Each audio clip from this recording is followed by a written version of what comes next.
à noite aqui na Verdinha.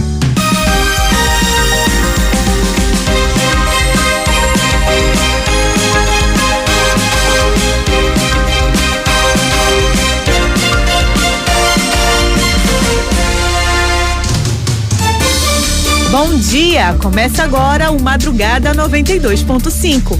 1 hora de notícias para começar o seu dia. Daniela Delavor, Tom Barros.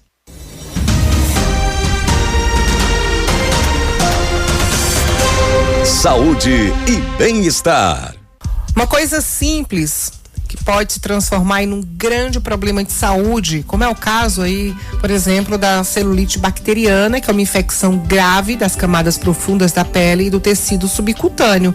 Isso pode ser desencadeado, por exemplo, por um arranhão no asfalto, caso o chão esteja contaminado. Ou então, imagina uma espinha que você espremeu e acabou inflamando. Ou então uma unha encravada que piorou. Sobre esses pequenos problemas que viram grandes questões, nós vamos conversar agora com o médico hematologista Paulo Roberto Souza. Bom dia para o senhor, doutor Paulo Roberto. Doutor Paulo Roberto, bom dia.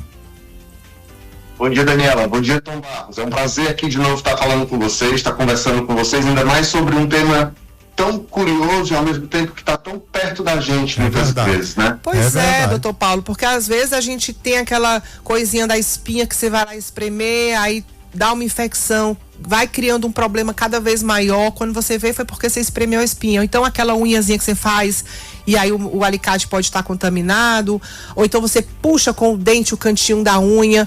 A gente já sabe de grandes problemas que se causam. A gente tem aqueles casos de pessoas que ficam com o dedo todo inchado, tem que fazer cirurgia.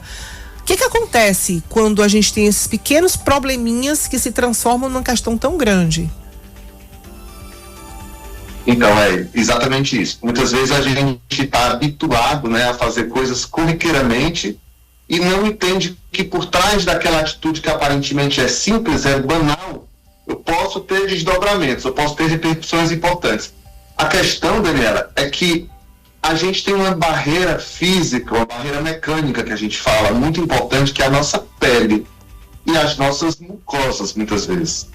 Então, quando a gente tem um acidente, uma quebra dessa barreira, por exemplo, a pele ela perde a continuidade, porque eu passo a ter exatamente a comunicação com o meio interno. A pele foi rompida.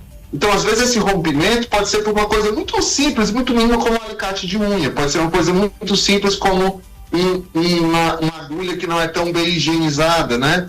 Isso pode, sim, fazer com que bactérias entrem embaixo da pele e, a partir daí, eu posso ter o desenvolvimento de infecções. Claro, essas infecções, muitas vezes, elas podem parar antes de agravar, porque a gente tem o nosso sistema imunitário que defende a gente contra essas infecções. Mas algumas pessoas podem estar com mais risco, por exemplo, pessoas que são diabéticas, a gente ouve muito falar, né, dos diabéticos que têm um risco maior, se vai para manicure, se vai tirar o canto da unha, se vai na podóloga, ter mais cuidado, porque os mecanismos de defesa, os mecanismos de resposta mesmo, eles estão um pouco mais comprometidos. Então, a gente tem que estar atento a isso. Agora, como é que a gente pode perceber, porque tem até um ouvinte que a gente estava conversando e foi quando surgiu toda essa questão, né? Ele teve um arranhãozinho no dedo, mindinho, no asfalto. E esse asfalto, ele estava contaminado. E aí ele teve um problema que ele precisou se internar. Ele teve esse problema da celulite bacteriana. E aí se internou, chegou a se despedir da família por orientação médica, porque já estava meio praticamente desenganado, correndo risco de perder o braço, porque foi subindo o problema, chegando quase perto do coração. E aí o que todo mundo mais se impressionou foi porque foi um arranhão no dedo mindinho no asfalto. É exatamente o que eu estou falando. Com esse arranhão, houve perda das barreiras de proteção da pele. Imagina quanto de bactéria, quanto de sujeira tem no asfalto contaminado, né? Então você tem uma chance, claro que isso vai depender do quanto ele agiu rápido. Muitas vezes até você tem uma situação como essa, o que é que você pode fazer para se ajudar mais? Lavar o lugar com água e sabão. Lavar o lugar com água e sabão assim que você puder lavar, para tentar minimizar a entrada dessas bactérias, mas possivelmente ele teve contato com um asfalto bastante contaminado e aí você acaba tendo uma cadeia de oportunidade para que as coisas vão acontecendo, né? O que aparentemente é um ferimento sem maior gravidade, vira uma pequena pústula, vira uma pequena infecção, que depois pode progredir para uma infecção de tecidos mais profundos da pele e que muitas vezes, dependendo da bactéria, elas caminham rapidamente por baixo da pele. Então, às vezes você até acha que na pele não tem nada muito grave, mas por baixo da pele está acontecendo uma infecção que pode estar progredindo bastante. A irmã dele até comentou aqui, complementou, né, o seu comentário e disse que ele achou que era só um arranhão, estava vindo para a festa de Natal e Réveillon com a família, não é de Fortaleza, e aí ele, quando chegou em casa, não quis lavar com todo o cuidado, só passou uma água. Então foi isso que foi complicando ainda mais.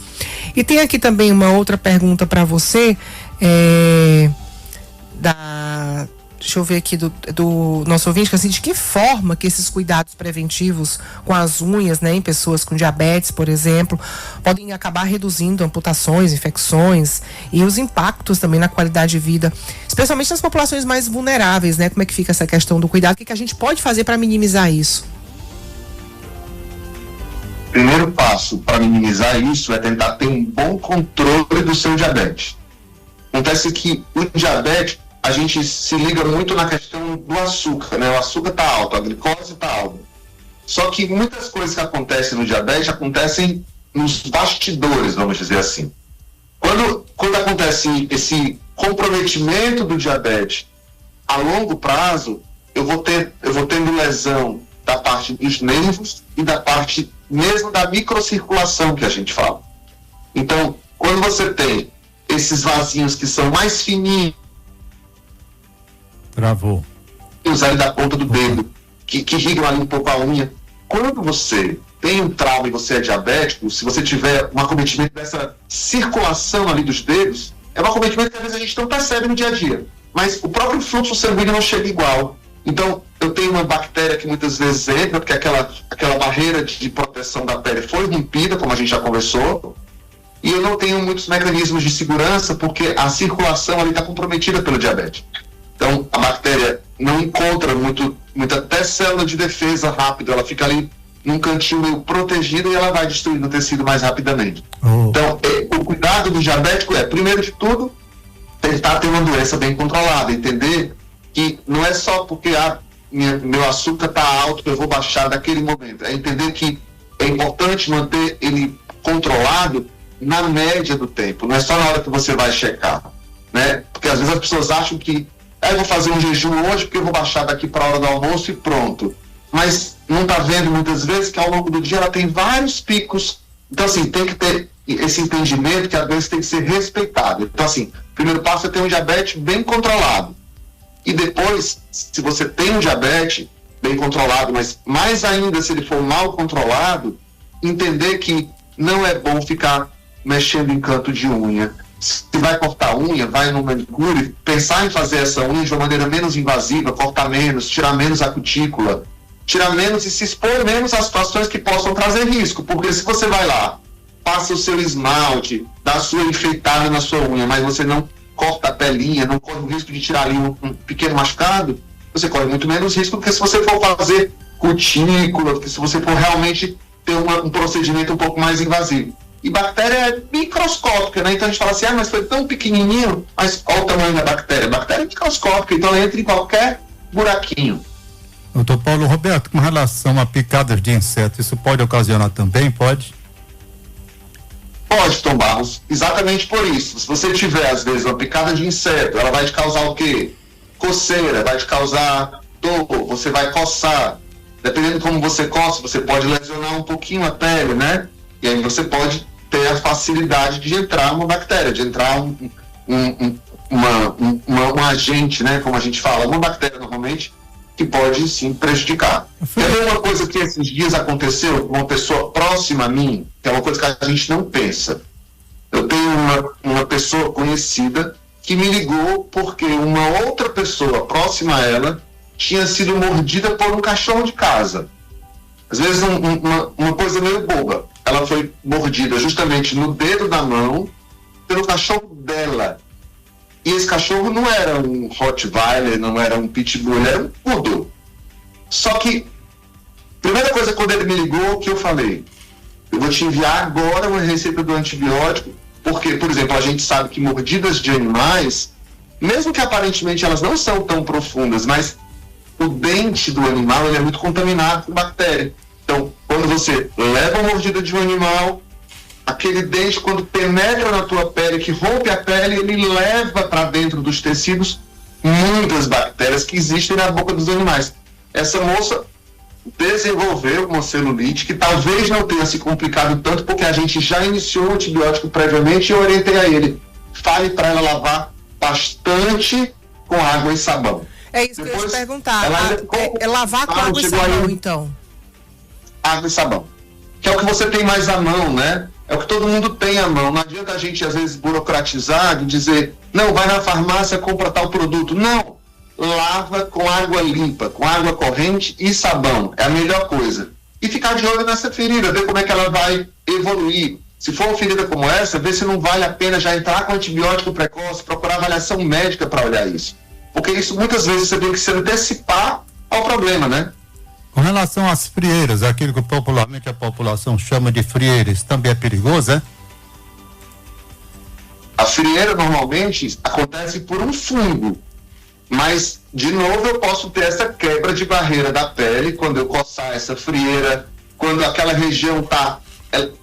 geralmente, essas frieiras, elas acontecem em regiões que são quentes e que são úmidas, né? Canto de unha, entre os dedos do pé, que são regiões que a gente tem que procurar. De novo, especialmente para o diabético, manter, vai tomar banho, ter aquela atenção depois do banho, para que, do mesmo jeito que é importante limpar, aproveitar aquele momento que você está, depois do banho, se enxugando, para estar sempre olhando como é que está a sua pele, entendendo se tem alguma porta de entrada. E outra coisa, manter aquela região sequinha, secar bem entre os dedos dos pés, secar bem entre os dedos, para que você não favoreça, porque calor e umidade favorece a proliferação de bactérias. Então, daqui a pouco, a pessoa vai calçar uma meia, vai botar o pé em um sapato que vai abafar o sapato, e aí, com isso, eu tenho um ambiente bem propício à proliferação bacteriana. Perfeito. Olha, doutor Paulo, queria te agradecer pela sua disponibilidade. Tem perguntas que chegaram, mas que não dá mais tempo, mas a gente guarda para a próxima oportunidade, então, para a gente conversar com você. Daqui a 15 dias a gente conversa de novo. Muito obrigada, viu? Muito obrigado, doutor Paulo Roberto. Vai ser um prazer. Obrigado, Tom Barros. Obrigado, Daniela. Obrigada, doutor Paulo Roberto Souza, médico. Um caso suspeito de hantavírus foi identificado na ilha de Tristão da Cunha, no Atlântico Sul, considerado aí como o território habitado mais remoto do mundo. O caso é de um homem britânico que era passageiro do navio no MV Hondius, onde o surto da doença foi registrado. Até então, 3 pessoas morreram. O Brasil registrou uma morte em Minas Gerais e confirmou 2 casos no Paraná, porém, eles não se relacionam com esses infectados do navio. A Organização Mundial da Saúde alertou para o surgimento de novos casos, mas minimizou o risco de um grande surto. Então, para a gente falar sobre a doença e sobre os próximos cenários, nós vamos conversar com o médico sanitarista Álvaro Madeira Neto. Bom dia, doutor Álvaro. Doutor Álvaro, seja bem-vindo, bom dia. Bom dia a todos, um prazer estar aqui novamente. Prazer é nosso, doutor, para falar de um assunto que tem preocupado muita gente, né? Principalmente com esse caso agora dessa morte em Minas Gerais, que aí fica mais pertinho da gente. Como é que a gente pode explicar o que é o hantavírus e como é que ele pode ser transmitido? O hantavírus, ele é um vírus que a gente chama de uma zoonose. Ele normalmente, porque ele normalmente ele é transmitido através de roedores silvestres. Então o homem vai cada vez mais invadindo a mata e tendo contato com esses roedores e de alguma forma fica mais suscetível aí a esse tipo de infecção. É uma doença pouco comum aqui no Brasil, mas ela tem um poder grande de letalidade, como foi o caso que a gente viu, né? Então, é registrado aqui em Minas Gerais, com um desfecho, infelizmente, que ninguém gostaria. Mas, na verdade, é uma virose que inicialmente se manifesta ali com sintomas como toda virose, então queda do estado geral, febre, dor pelo corpo, e no caso do hantavírus, ele tem um desdobramento em um quadro grave, ou pode ter um desdobramento em quadro grave, que é uma síndrome cardiopulmonar. Então, ele acomete ali o coração, leva a uma queda de pressão e também a uma insuficiência respiratória. Então, não há sinal, não há motivo para que a gente crie nenhum pânico, nem nada assim, mas é sim um motivo para que as autoridades liguem um alerta importante e divulguem isso. Roedores silvestres, que seriam então, onde a gente se defender de casos assim?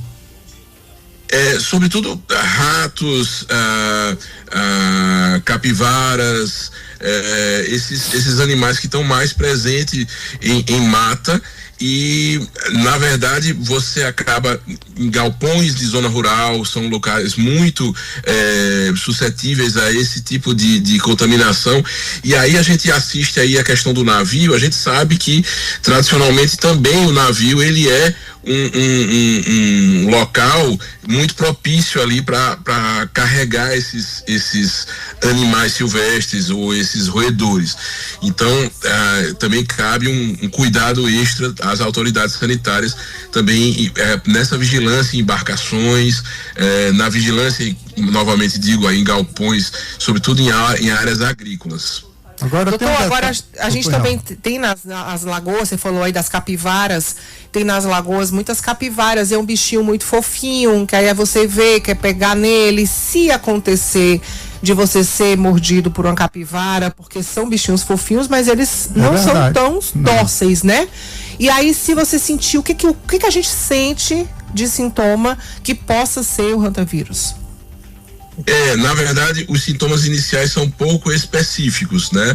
Então, são sintomas como a queda do estado geral, a pessoa fica se sentindo um pouco mais cansado, aquela febre ali inicial, um pouco mais de cansaço, já é um sinal de alerta. Normalmente a transmissão não se dá pela mordida do roedor, ela se dá ali, os roedores eles deixam seus dejetos ali naqueles locais, e o contato do homem presente ali por ar, ele inala aquelas partículas e aí ele acaba tendo essa transmissão dessa forma. Então, assim, fundamental a gente ter aí as medidas preventivas. Nesse caso, são higienizar esses locais, ter sempre realmente uma atenção extra a esses roedores, então exterminar esses roedores ali naqueles locais, e para que a gente tenha um pouco mais de segurança. Perfeito, então, olha, doutor, a gente queria lhe agradecer pela sua disponibilidade. Esse alerta é importante, que não é a mordida, é você, sei lá, caminhar na praça, né, perto de uma lagoa, pisar, se for o caso, né? Isso, exatamente. Perfeito. Doutor Álvaro Madeira Neto, médico sanitarista, muito obrigada, viu? Muito obrigado, doutor. Um grande abraço, prazer estar aqui novamente. Um abraço. A Agência Nacional de Vigilância Sanitária autorizou a fabricação local da vacina da chikungunya do Instituto Butantan na semana passada. A versão feita no Brasil está liberada para uso e pode ser incorporada ao Sistema Único de Saúde. Trata-se do mesmo imunizante mais formulado e envasado aqui no Brasil. Porém, mesmo após a imunização, pacientes relatam sentir os mesmos sintomas por um longo tempo. Então, para nos explicar essa situação, nós vamos conversar com o reumatologista Vitor Cruz. Ele é coordenador da Comissão de Doenças Endêmicas da Sociedade Brasileira de Reumatologia. Bom dia para você, doutor Vitor. Bom dia, doutor Vitor. Bom dia, Daniela. Bom dia, Tom. Bom, como é que a chikungunya ela afeta o corpo? Porque a gente sempre ouve pessoas que tiveram a doença com sintomas até hoje, anos depois ainda reclamam de dores. É comum isso? Daniela, essa é uma realidade bem frequente. O próprio nome, chikungunya, vem lá de um dialeto africano que significa o homem que se recurva. Exatamente por uma observação de dezenas de anos atrás, de um quadro infeccioso que a pessoa se contorcia de dor. E esse é o marco da doença, a dor articular, a dor óssea, a dor muscular.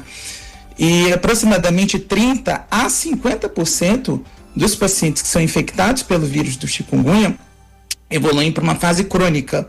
E o que a gente quer dizer quando usa esse termo fase crônica? Que os sintomas eles perduram além de 3 meses. E esse além de 3 meses, de fato, pode ser mais de 1 ano, mais de 2 anos, 3 anos. E alguns pacientes acabam evoluindo com uma doença similar a um quadro reumatológico, por exemplo, uma artrite reumatoide, que é uma doença mais conhecida, e persistem realmente por prazo indeterminado, indefinido, com sintomas articulares. Então, é uma infecção que no início ela lembra muito a dengue, porque tem febre, tem dor no corpo, pode ter manchas na pele, mas em 30% a 50% dos casos aquele quadro se arrasta. E aí o que se arrasta é o quadro articular, é o quadro de dor músculo-esquelética. Então, em sendo o nosso país uma área endêmica para arbovirose no geral, mas dengue, chikungunya, zika em particular, 30% a 50% das pessoas infectadas evoluem com esse quadro crônico, realmente é algo que é bem frequente na nossa prática. Com relação à vacina, ela é aplicada para a pessoa que já teve chikungunya e está com todo esse quadro de dores. A vacina apenas previne para quem ainda não teve ou pode corrigir aquele que já sofreu o problema? O foco principal e os estudos preliminares que embasaram a aprovação dessa vacina foi a utilização em grupos de pessoas, controles, que não tiveram ainda contato com o vírus do chikungunya.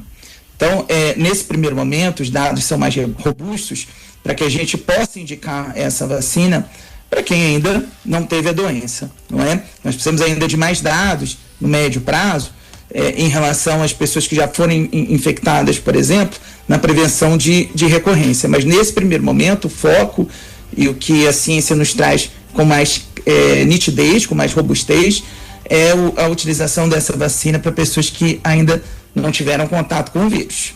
Perfeito. Agora, como é que a vacina ela pode atuar no organismo, hein? Porque além disso, também os sintomas crônicos, eles podem persistir, né? Mesmo depois da vacinação.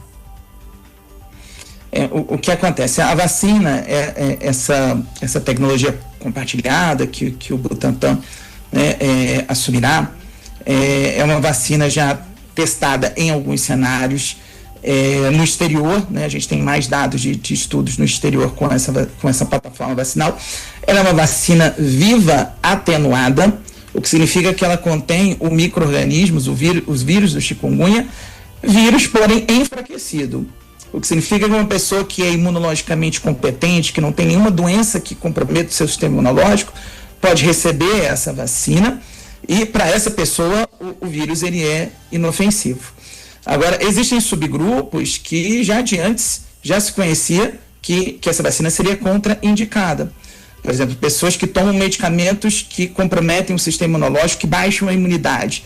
Pessoas transplantadas, por exemplo, pessoas que têm alguma doença autoimune, pessoas que estão usando algum medicamento quimioterápico para tratar câncer, que tem, portanto, a sua imunidade reduzida. Essas pessoas elas não devem receber essa vacina viva atenuada, como, no geral, outras vacinas vivas atenuadas, como a da febre amarela, também são contraindicadas. Então, o primeiro cenário é esse, né? Uma pessoa que tem o sistema imunológico enfraquecido por remédio ou por doença, que receba essa vacina, o vírus fraquinho, né? O vírus vivo atenuado fraquinho, para esta pessoa, pode causar efeitos adversos, por exemplo, sintomas similares à chikungunya. Então, o que a gente precisa analisar é quem que é o público-alvo, né, para essa vacina. Certamente pessoas que utilizam medicamentos imunossupressores, que têm alguma doença que comprometa a imunidade. Sim, os mais comuns, pessoas transplantadas, pessoas com câncer fazendo tratamento com quimioterapia, ou pessoas com doenças imunomediadas tomando medicamentos imunossupressores. Esse não é um público-alvo para ser vacinado. Este público certamente pode desenvolver efeitos colaterais relacionados a essa vacina. Um outro dado importante é que se observou, por exemplo, que idosos e pessoas, né, com essas comorbidades também poderiam desenvolver sintomas de dor músculo-esquelética pós-vacina.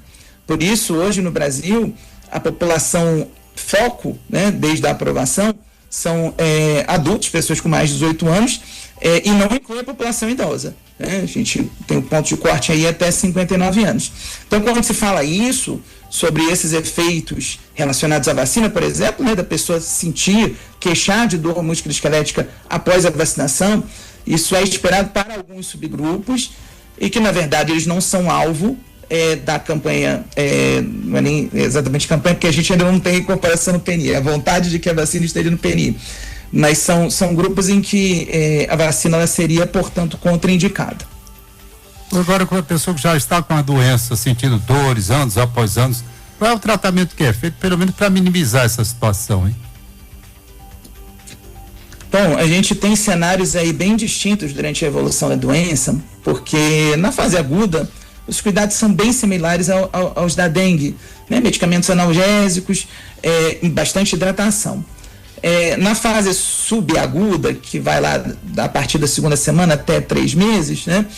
É quando o reumatologista ele começa a ser procurado. Mas o nosso maior problema são esses pacientes que evoluem com dores por mais de 3 meses, que evoluem de fato com um quadro doloroso crônico.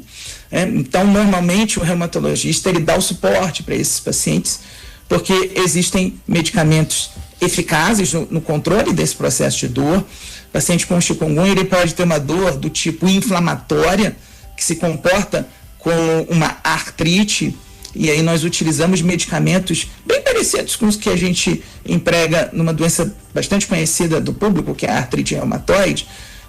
Nós utilizamos em doses apropriadas e por tempo determinado, corticoide. Nós utilizamos um medicamento que bloqueia a inflamação, né, reduzindo a capacidade imunológica de inflamar a articulação, que é, por exemplo, o metotrexato. E, em alguns casos, é possível também indicar medicamentos, terapia avançada, né, que a gente chama de imunobiológicos, em alguns casos bem selecionados, em que há muita dificuldade do controle de dor. Mas hoje nós dispomos de um arsenal de medicamentos bastante interessante, robusto, que nos permite, para a maioria absoluta dos pacientes, controlar o processo doloroso e devolver à pessoa uma qualidade de vida normal. Pois não. Perfeito. Então a gente agradece a sua participação, porque é um assunto que é muito importante a gente falar, porque é transmitido pelo mosquito, né? Pelo Aedes aegypti, que pode transmitir a dengue, a zika, a chikungunya, e essas sequelas elas acabam ficando. Então vamos torcer para que essa vacina minimize, né? É verdade. O problema de tanta gente. Muito obrigada, tá? Pode falar. Eu que agradeço a oportunidade. Eu acho sempre importante a gente falar um pouquinho de vacinação. Doutor Vitor Cruz, bom dia para o senhor e muito obrigado. Obrigada, Vitor. Estamos apresentando o Madrugada 92.5. Vamos para um breve intervalo e voltamos já com mais informações.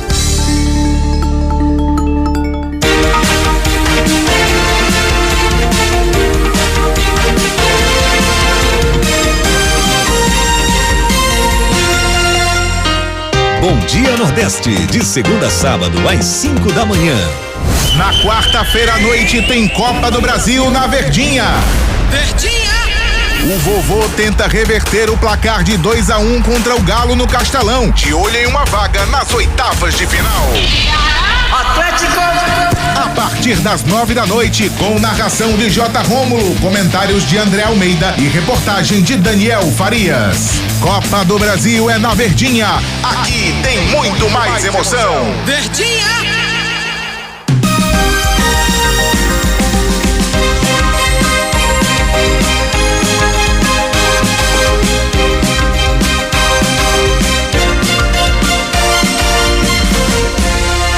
Daniela Delavor, Tom Barros, Elaine de Tome. É com ela que a gente conversa agora, porque nós estamos no Maio Amarelo, né? Um movimento aí internacional de conscientização para a redução de acidentes no trânsito. Aqui no Brasil, a campanha de 2026, ela destaca o tema "No trânsito, enxergar o outro é salvar vidas". Esse é o tema. Focando na humanização, no respeito coletivo e na redução da taxa de sinistros nas vias.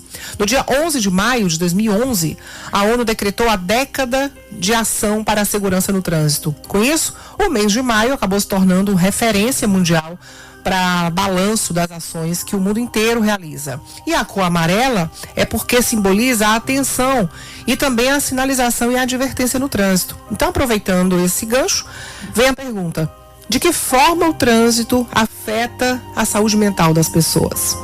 Em especial quem trabalha dirigindo, né? Então há quem prefira trabalhar como motorista de madrugada, por exemplo, para fugir justamente do trânsito. Como lidar com essa realidade num mundo cada vez mais intolerante? A gente não sabe quem está no carro da frente, nem no carro de trás, a gente não sabe quem está do outro lado.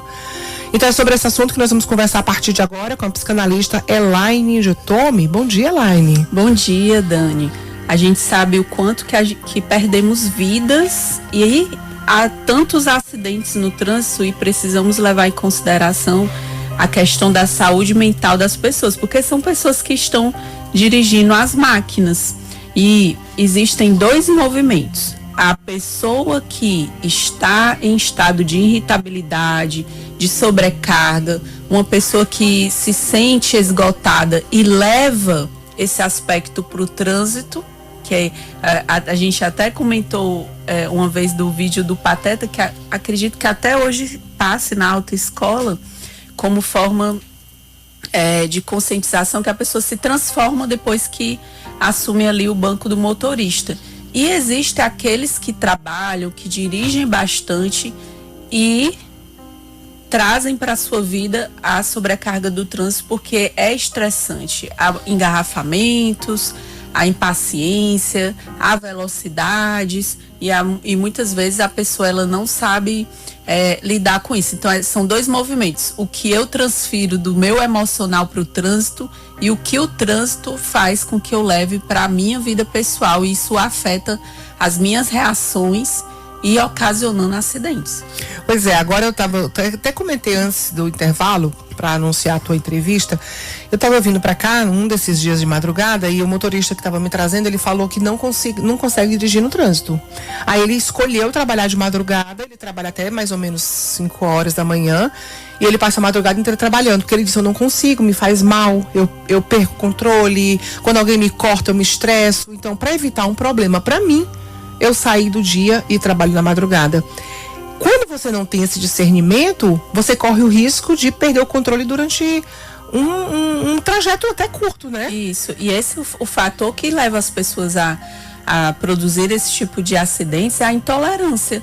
Eu não deixo ninguém me cortar, ninguém passa na minha frente. Se alguém faz uma barbeiragem, uma coisa errada, às vezes a pessoa nem tá se tocando, tá no celular e nem se percebe o tanto que tá atrasando, afetando o trânsito. E aí o outro, ele reage com palavrões, com buzinas, com até a violência, descendo do carro e indo tomar satisfação. E terminando uma história de uma forma tão trágica. E aí é quando a gente vê aqueles casos de mortes no trânsito, né? De uma briga, simplesmente que a pessoa desce do carro, bate em alguém. A gente já viu até algumas cenas de internet de pessoas que desceram do carro, abriram a porta da outra pessoa e começaram a esmurrar a pessoa. Existem aqueles que andam armados, aqueles que têm arma branca, né? Como um beisebol, e outros que vão pro braço mesmo. E aí, como é que a gente analisa isso emocionalmente? O que é que a gente precisa fazer, prevenir, conscientizar? É a educação da saúde mental. Se você coloca ali uma musiquinha de leve, se você tá pensando em outras coisas porque o trânsito também, ele tem isso, você dirige no automático e você vai para algum lugar, às vezes você não tá nem, coloca ali no aplicativo de trânsito, né, para ver o trajeto, para ver a melhor distância, caminho, o melhor né? caminho, e você se desliga. Então, aquele momento você tem que entrar em estado de relaxamento, porque você vai chegar ao seu destino independente de qualquer coisa, e você precisa ser aquela pessoa que vai se educar emocionalmente para não se estressar tanto. Claro que as buzinas, a morosidade da demora de chegar em um lugar, os sinais demorados, os semáforos, vai fazer com que a pessoa ela possa ali testar os seus limites. E esse é o trânsito. Se você tem um carro, se você está transitando de um lugar para outro, você tem que entender que isso é previsível. Você vai demorar, você vai estar numa situação, e principalmente se for naquele horário que está todo mundo entrando ou saindo do trabalho, que é o horário do rush. Eu estava vendo, no dia que a gente estava na nossa reunião de pauta sobre os assuntos e falamos, né, sobre essa situação do Maio Amarelo, do trânsito, saúde mental, a gente começou a conversar sobre pessoas que não suportam trânsito. E eu me lembrei de uma pessoa que gosta de congestionamento. Certo. E aí outra pessoa na equipe disse assim, eu também conheço uma que diz que ama morar em São Paulo porque ama o trânsito caótico de São Paulo. Porque talvez aproveita ali pra se desligar, foi isso que ela disse. Fazer outras coisas. Aí ela falou assim, aí alguém falou na reunião, mas como é que alguém gosta de trânsito? Aí ela disse, porque ela disse que ela gosta de se maquiar no carro. Num trânsito ela tem tempo pra se maquiar. Isso por que não faz em casa? Vai saber. Né? Quer estar no trânsito, quer estar ganhando tempo de... Fica ali de boa, a pessoa fica de boa ali porque tem um tempo... Aí usa aquele tempo, tá parado lá no congestionamento, faz uma maquiagem, né? Pensa. Aí tem gente que fica refletindo, tem gente que vai ouvindo música, ou vai ouvindo os podcasts, ou sei lá o que, né? Aí tem que despertar pra isso. Se você vai ouvindo, eu gosto do trânsito pra ouvir as músicas que eu gosto de ouvir, que eu não ouço em casa. Em casa eu tô sempre fazendo alguma coisa. No trabalho... Não dá. Não dá.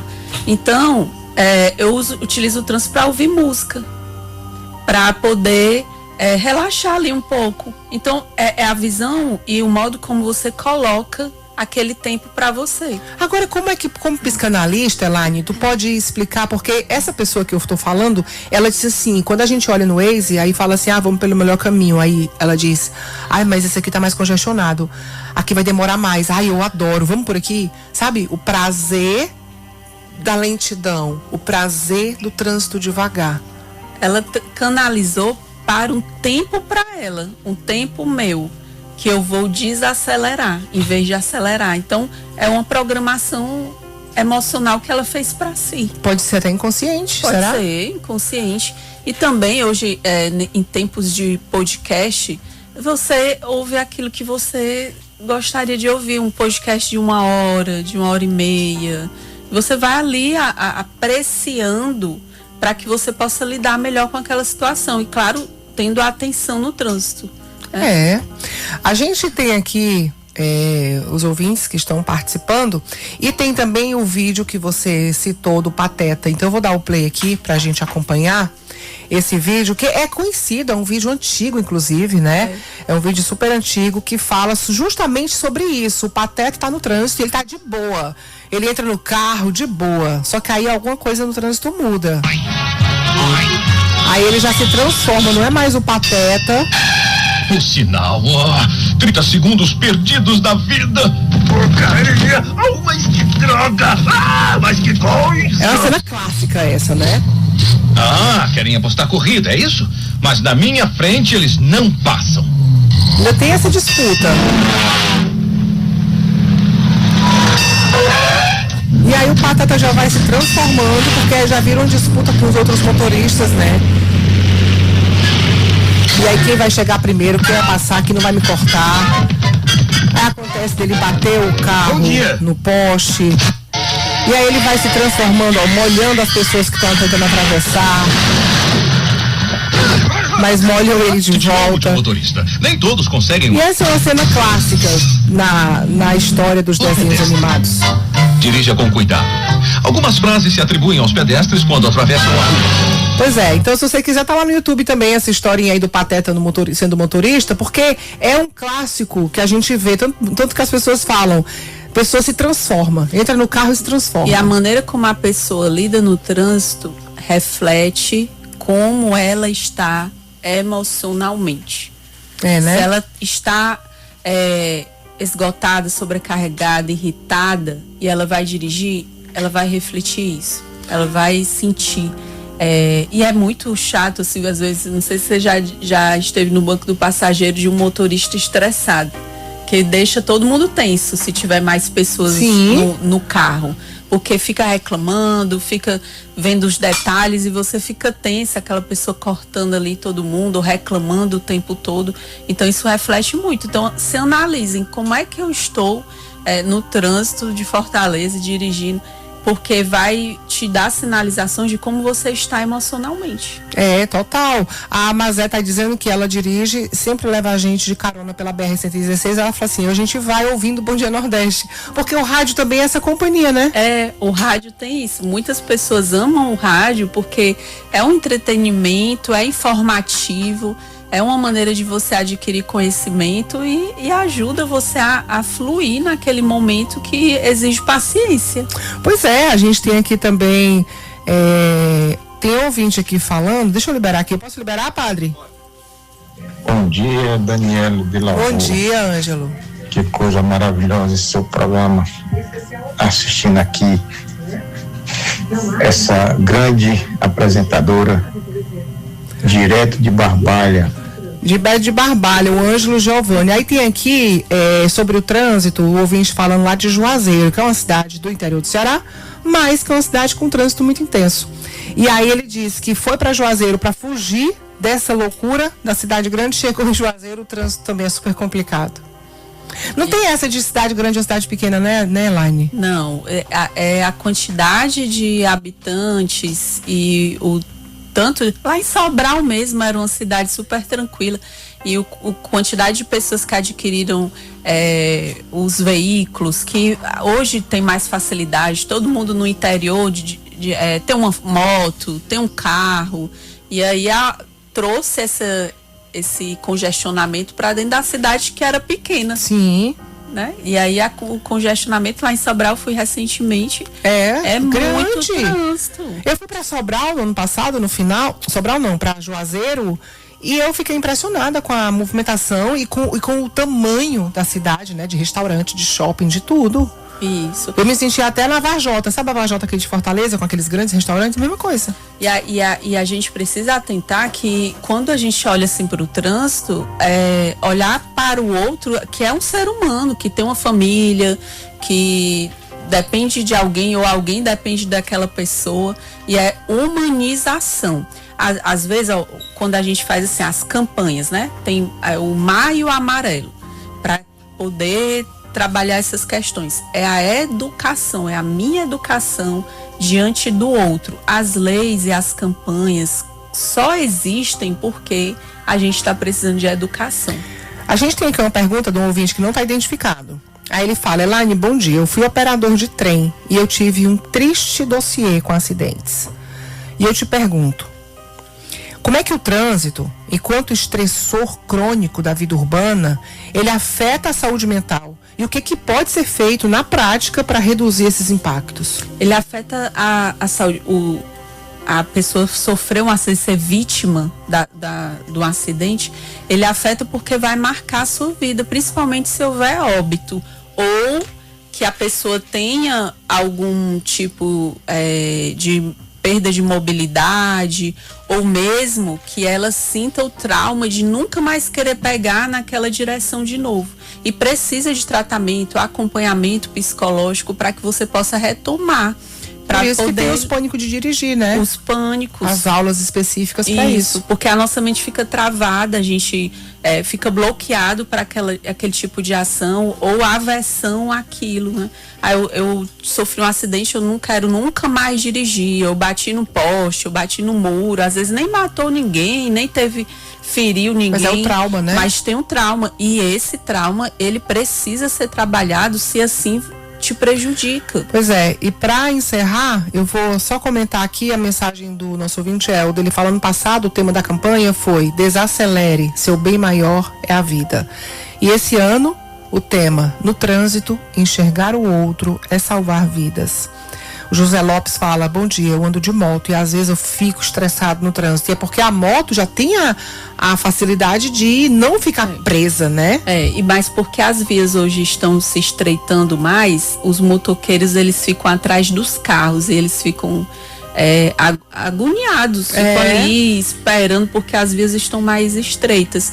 Mas esse tema da campanha, desacelerar, e você olhar o outro como ser humano, é outra pessoa, tem que enxergar o outro como pessoa.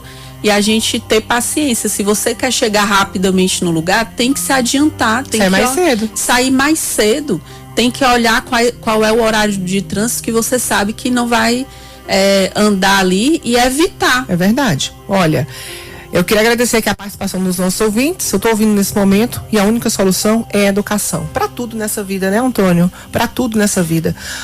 Elaine, muito obrigada por o papo maravilhoso. E tu falando isso, sobre enxergar o outro como um ser humano, eu acho que já fica como a gente pode pensar no próximo assunto nosso. Estava até conversando com as meninas ontem. A forma como as pessoas estão se comportando nas redes sociais, de comentários mesmo, assim. O comentário que as pessoas fazem numa postagem ou numa mensagem inbox para você, a pergunta é, será que essa pessoa teria essa mesma coragem de fazer essa mesma pergunta olhando no olho? Pessoalmente? Será que ela estava preparada para a resposta? Porque muitas vezes a pessoa faz aquela pergunta e esquece que daquele lado de lá tem um ser humano e que aquela pergunta vai chegar de alguma forma em você. Então a gente podia conversar sobre isso. Ou como é que a internet está virando esse lugar de pessoas com falta de tato mesmo, e de educação e de bom senso. O que se pergunta lá seria perguntado pessoalmente? A gente pode falar sobre isso, né, na próxima. E eu também observo isso. Eu vejo os comentários nossos, como as pessoas estão grossas, agressivas. Agressivas. É impressionante, é assustador também. A gente pode falar sobre esse assunto. Elaine, muito obrigada.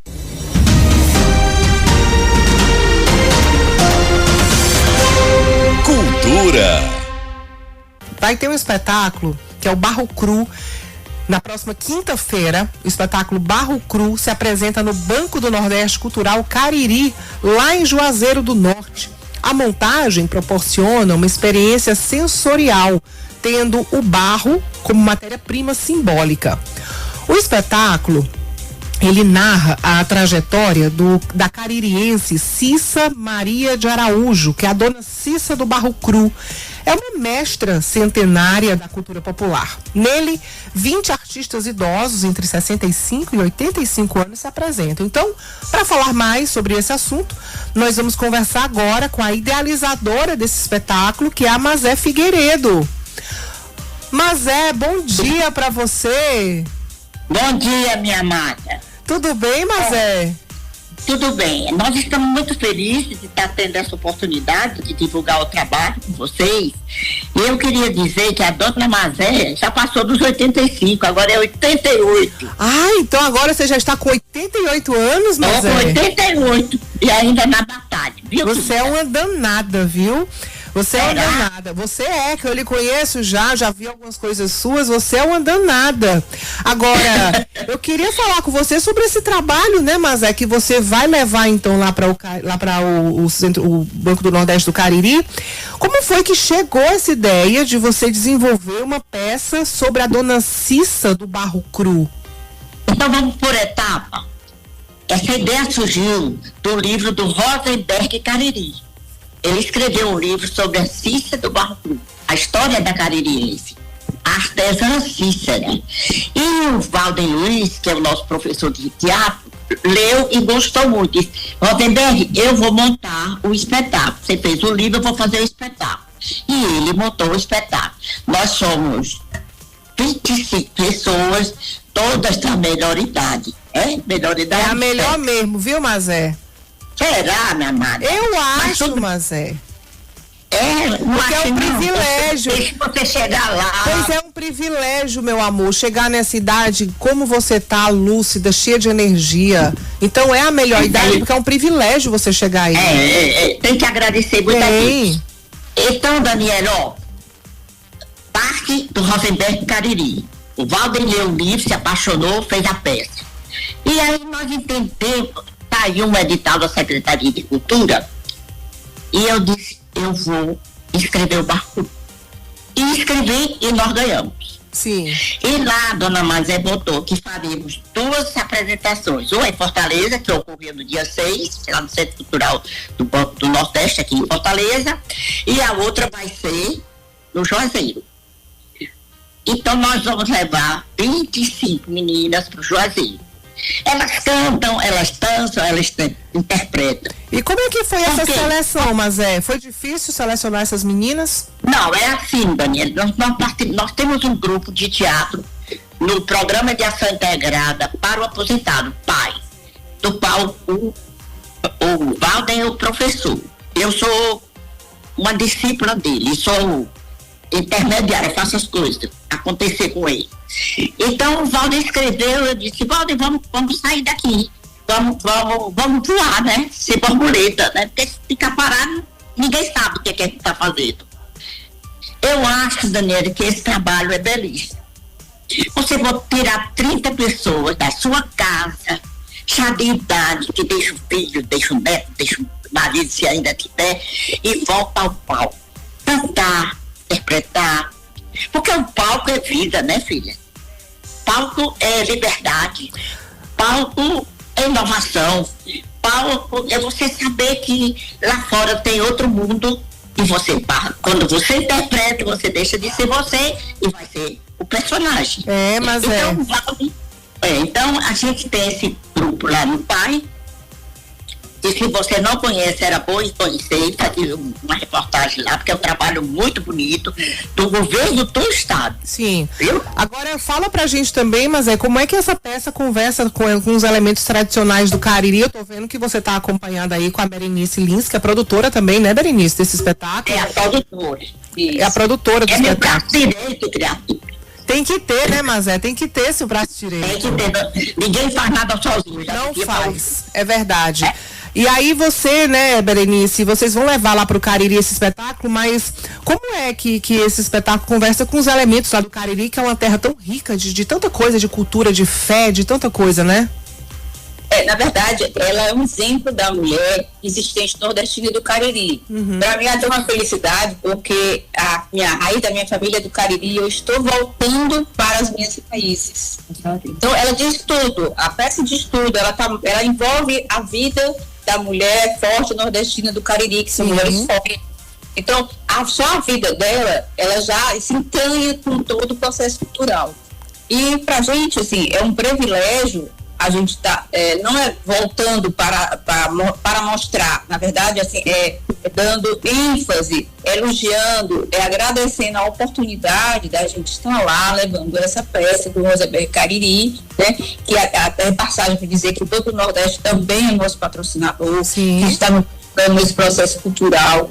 E, principalmente, o processo de desenvolver mais ainda o nosso processo de atividade. Eu já estive falando várias vezes, que é justamente a atividade da questão do idoso, de uma nova vida para o idoso. A gente ressuscitar, porque quando a gente fala na idade, do envelhecimento, é como se fosse um processo de decadência. Pois a atividade é um processo de renovação. Pois e a gente renova principalmente com a arte. Eu imagino. E aí eu quero, só pra gente encerrar, que vocês falassem, porque depois da apresentação vai ter uma roda de conversa, né?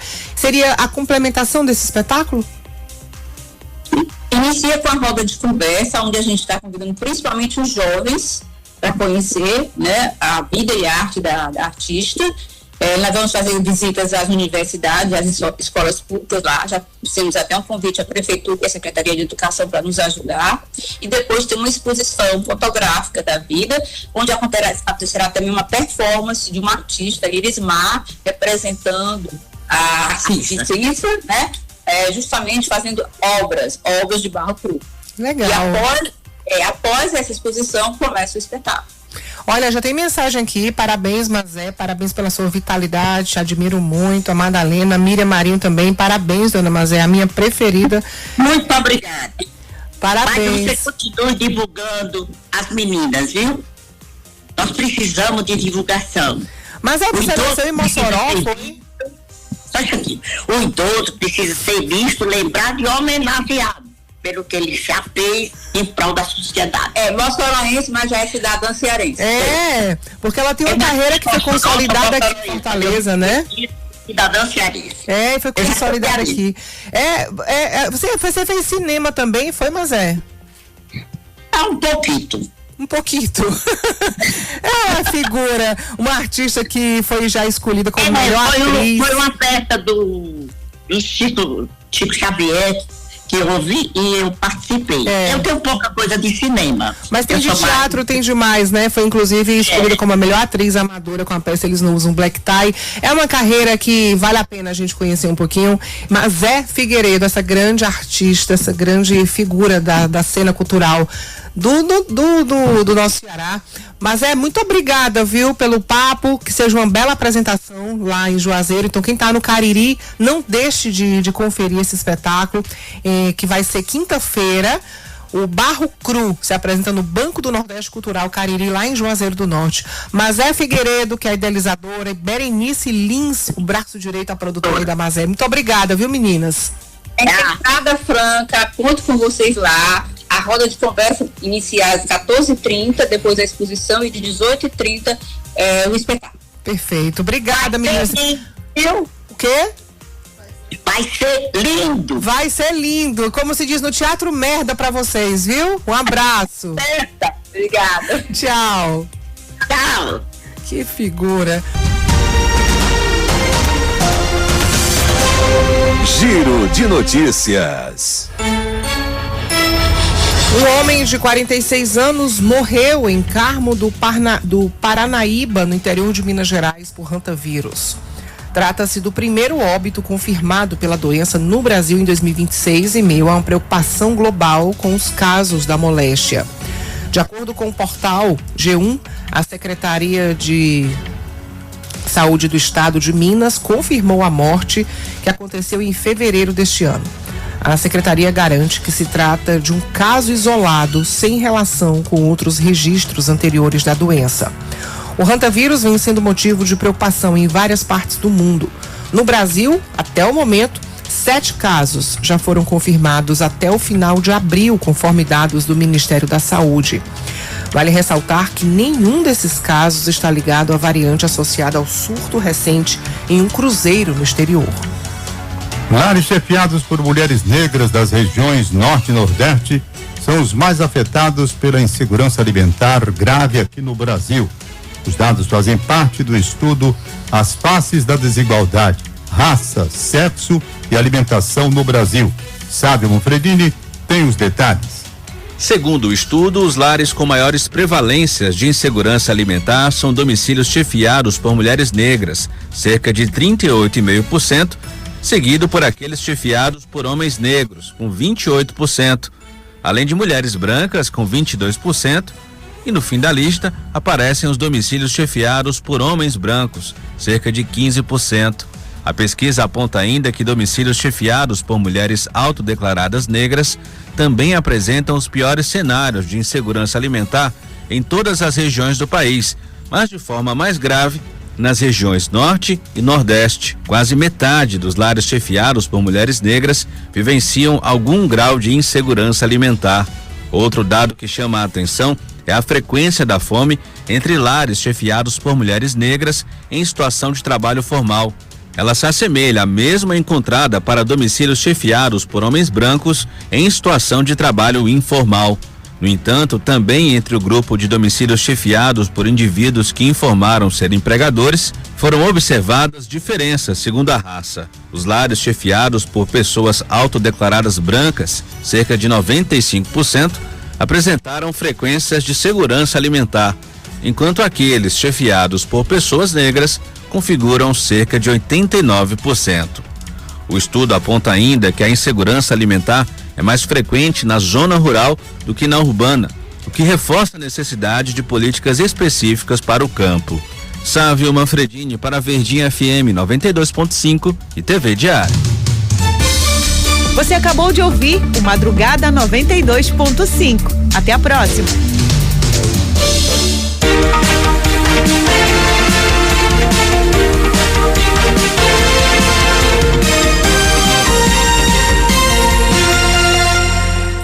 (92.5) Verdinha FM.